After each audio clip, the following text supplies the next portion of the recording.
In the region of the Gerasenes, there unfolded a disturbing scene.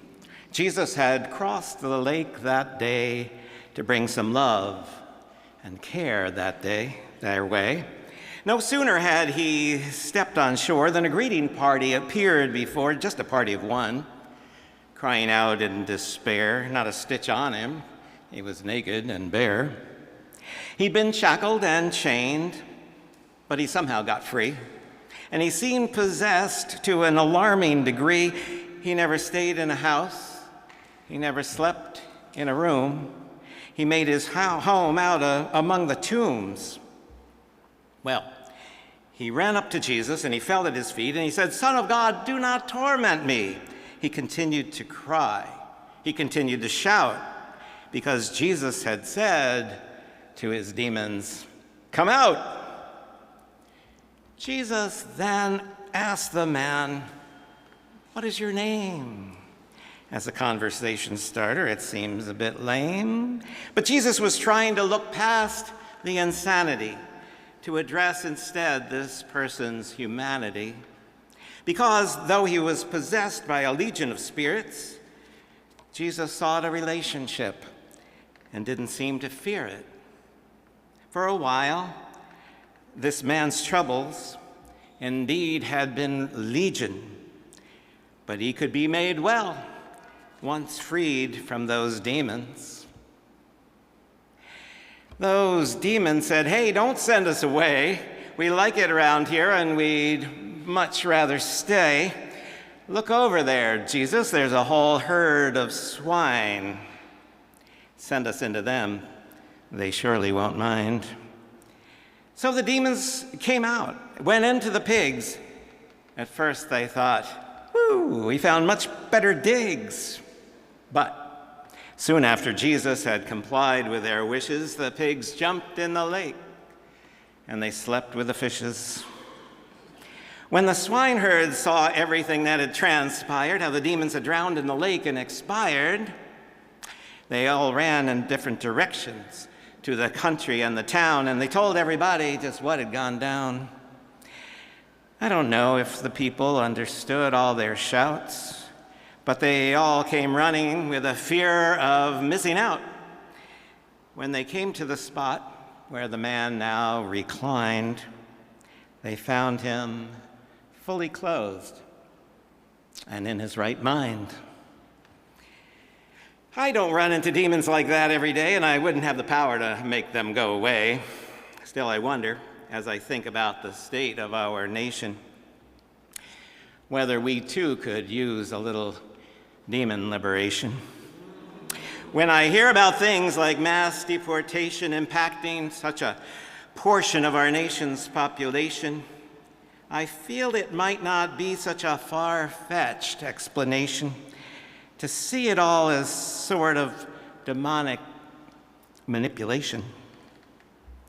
It seems that fear and hatred triggers something primeval, an inflammation of the spirit, an installation of evil into those who would otherwise be decent and kind, who would sit at the feet of Jesus, clothed and in their right minds. For I know that in me, if I'm called to account, there are thoughts and ideas I could well do without. I could use God's intervention to cast them all out and be left with less judgment, less fear, less doubt. And maybe through prayer, an encounter with Jesus, the one who loves us and sees us and prods us and frees us from demons, preventing me from loving my enemy, my mind could be restored and returned to serenity.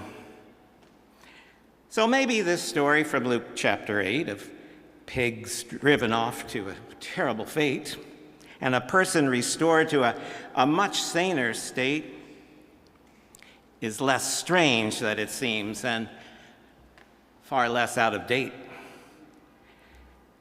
So when I'm embroiled in some senseless debate, trying to get someone else to see straight, I'll try to find some way for us to relate, because love can't but help make America great. Because I know that despite the present insanity, we might share a good measure of common humanity. And following Jesus, I'll try hard to see it. And perhaps if I see it, I can then start to be it. In believing in their humanity, I may start to be it. We've got burgers to eat and places to go, so I'm done with this poem, you'll be happy to know. But perhaps this strange story of the demon-pig swap can help us discover a much better plot. And I'm all out of rhymes, so I guess I'll just stop.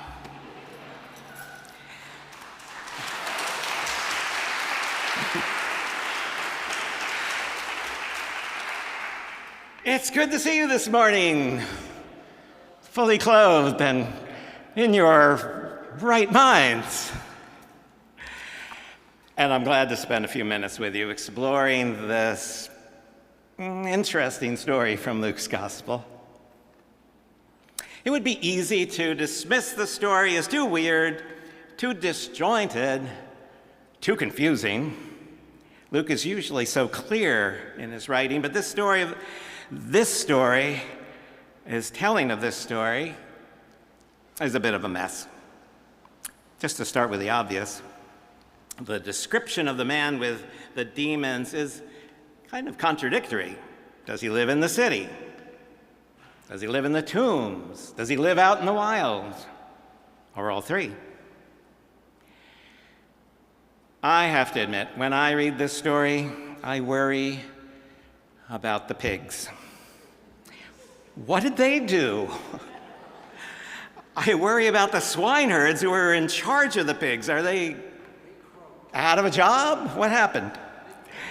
But there are aspects of the story that are helpful to consider at this time in which we find ourselves. Things I think we can learn from this story if we want to continue the project of trying to follow Jesus. First, why does Jesus cross the Sea of Galilee? Same as the chicken on the road, to get to the other side, but he goes all that way in order to encounter a homeless, naked, demon-tormented person. The person everybody else has given up on. He goes all that way to set this person free and restore him to his right mind. As we saw last week, the why of Jesus is always to spread the love of God to people in places unlikely to experience it otherwise.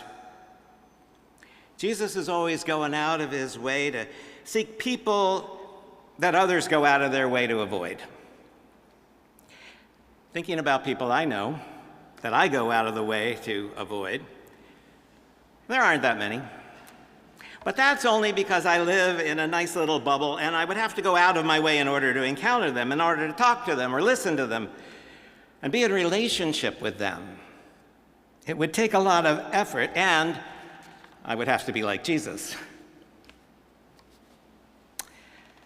These days, when it seems like there are demons of cruelty and hatred and inhumanity and indifference possessing our country, I try to consider that the people who are doing barbaric and inhuman things are still people, still human, and so still capable of redemption and change. Second thing to think about, did you notice how everybody in the story responds in fear? Particularly the crowds of people who come and see this once haunted person who's now restored to sanity, and the more they learn about the healing, the more frightened they become, to the point where they tell Jesus to get out of there. Go away.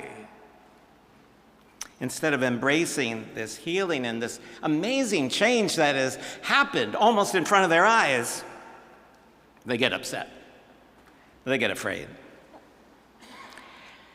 Last week, if we were here, we heard Jesus ask the question, do you want to be made well? Today we have the more difficult question. Do we want other people to be made well? Do we want other people to be made well? Do we want other people to live a changed life, a redeemed life? Or is it easier to think of them as beyond saving, beyond redemption, and beyond any kind of rehabilitation? Third thing to think about, and last, how interesting that at the end of the story, when the healed man goes to Jesus, begs him to take him along, begs to be able to follow Jesus and be part of that beloved community, Jesus instead sends the man home to spread the good news of God's amazing grace and limitless love, to plant the seeds of compassion, the seeds of redemption, where he comes from, where he lives out in the world.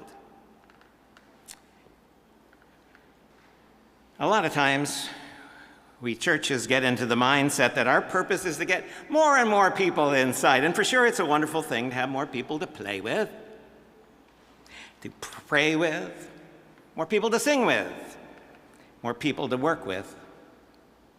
But the real work of Jesus may happen once we leave this place, once we go out the door, once we move into the rest of our lives and our schools and our homes and our businesses and encounter the strange and difficult people that God places in our way every day.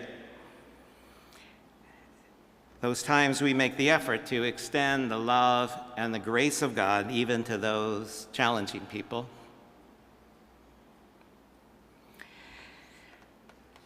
One final word. I was in the middle of writing all this yesterday, and it was going along just fine when the news broke of the bombing of Iran. And I listened to our president thank God for the success of the mission. That struck me as particularly strange and disturbing.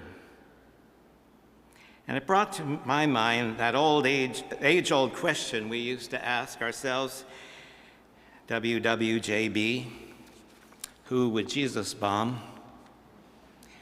And I wonder, are we in our right minds?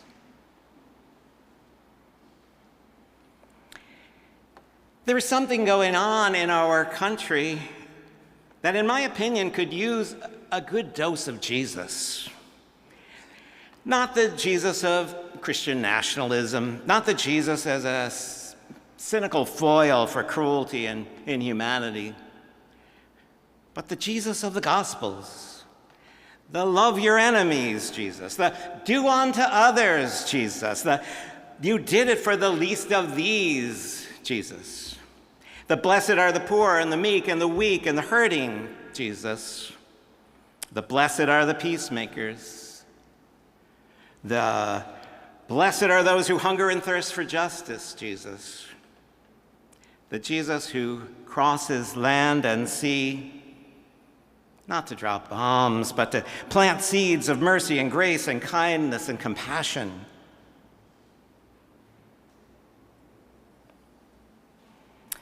I know that when we wake up every day to more and more horrible news, it gets hard to keep our minds on anything else. I pray that God may find a way to restore us, heal us, bring us to sit at the feet of Jesus, clothed in compassion, and maybe even in our right minds, amen? So that we may